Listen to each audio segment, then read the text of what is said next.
ሰላም እንዴት ናቸው? በዓላት ሲቀርቡ በውጭ ሀገርም በሀገር ውስጥም ሰዎች የኢኮኖሚ ችግር ያለባቸው፣ የጤና ችግር ያለባቸው ወይ ደግሞ በመለያየት ምክንያት በፍቅር ምክንያት የተጎዱ ሰዎች፣ ሰው የሞተባቸው በቅርብ የሚወዱት ሰው የቤተሰባቸው አባል የሆነ እናት፣ አባት፣ ወንድም ወይ ልጅ የሞተባቸው ሰዎች ሀዘን ይሰማቸዋል። ቤቱ የነበረው ድባብ ያጣል። ላይፋቸው ውስጣቸው ባዶነት ይሰማቸዋል። በእንደዚህ አይነት ጊዜ በበዓል ጊዜ ብዙ ሰው ፊል ያደርጋል። የሆነ አላድን የሀዘን ስሜት፣ የመሰበር፣ የመጎዳት ስሜት ይሰማዋል። እንደዚህ አይነት ባለ ጊዜ ማሰብ ያለብን ነገርን ለማሳሰብ ነው።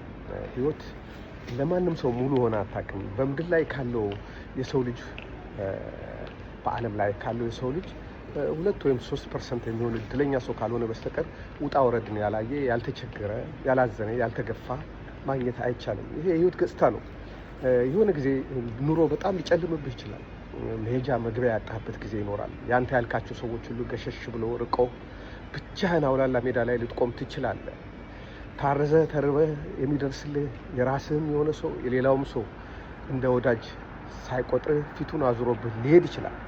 ባዶን የቀረ እስኪመስል ድረስ ተስፋ ተሟጦ እያለቀስክ አንብተህ ዝም ብለህ ትተው ህይወት ይሄው ነው ብለህ ሊሆን ይችላል። ግን ቀና ማንም ሰው ወድቆ አይቀርም። እግዚአብሔር ሰውን ሲፈጥረው ወድቆ እንዲቀር አይደለም የፈጠረው። ቀን አለው። በህይወት ውስጥ ውጣ ውረድ አለ። የችግር ጊዜ አለ። ያለመሳካት ጊዜ አለ። የጉስቁልና ጊዜ ይኖራል። ግን የመነሳት ጊዜ ደግሞ አለ።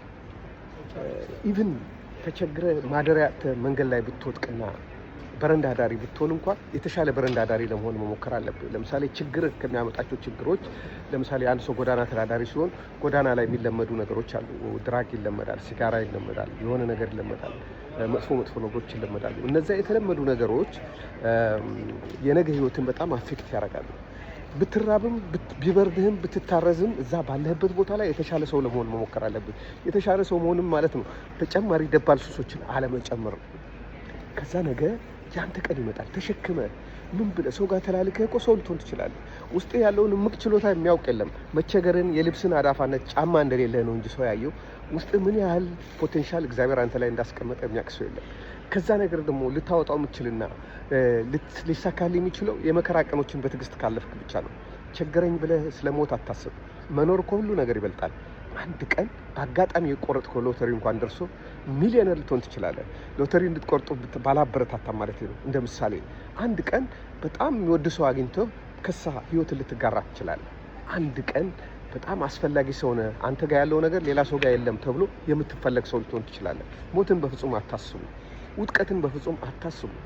ነገ ሌላ ቀን የዛሬ ጉስቁልና ማንም አምሮበት ያየው ሚሊዮነር ቢሊዮነር የተባለው ሰው አልከፋውም አላለቀሰም ማለት አይደለም። ሁሉም አልቅሷል። ሁሉም ተቸግሮ ያውቃል። ታርዞ የሚያቅም አለ፣ ተርቦ የሚያቅም አለ፣ ማደሪያ አጥቶ የሚያቅም አለ። ያ የህይወት ገጽታ ነው። በህይወት ውስጥ እስካለ ድረስ ህይወት የምትሰጥህን ነገር ሁሉ መቀበል አለብን። መጥፎ ነገርም ከሰጠች ያን ቀን በትዕግስትና በብርታት ማለፍና ቀንህን ማሳመር፣ ያንተ ችሎታ ያንተ ብቃት የምታሳይበትን ቀን መጠበቅ ጥሩ ነው። ሰዎች ገፉ አይደለ፣ በደሉ አይደለ፣ ብዙ ቂም አትያዝ። ነገ ግን እንዴት አድርገህ መቆም እንዳለብህ ብቻህን ትማርበታለህ። በሰው ላይ መደገፍህን አቁመህ በአምላክ ላይ መደገፍ ትጀምራለህ። ስለዚህ በበዓል ጊዜ ቤተሰብ እናፍቃችሁ፣ ኑሮ አልሳካ ያላችሁ፣ ስራ ያጣችሁ፣ እጃችሁ ላይ ጥሪት ሳንቲም ያጣችሁ ሰዎች፣ የተጎሳቆላችሁ ፕሊስ፣ እግዚአብሔር ቀን አለው። ነገ የእናንተ ቀን ይመጣል። ነገ ቀና ትላላችሁ። በዛሬ ቀን የእናንተ ህይወት መደምደሚያ አይደለም። ዛሬ ስለተቸገራችሁ እድሜ ልትቸገራላችሁ ማለት አይደለም። ሁላችንም ተቸግረናል፣ እየተቸገርንም ነው። ቀን ግን ያልፋል። በትዕግስት መጠበቅ ላይፍን መታገል ነው። በቃ ለመከራ አታልቅሱ፣ ለችግር አታልቅሱ።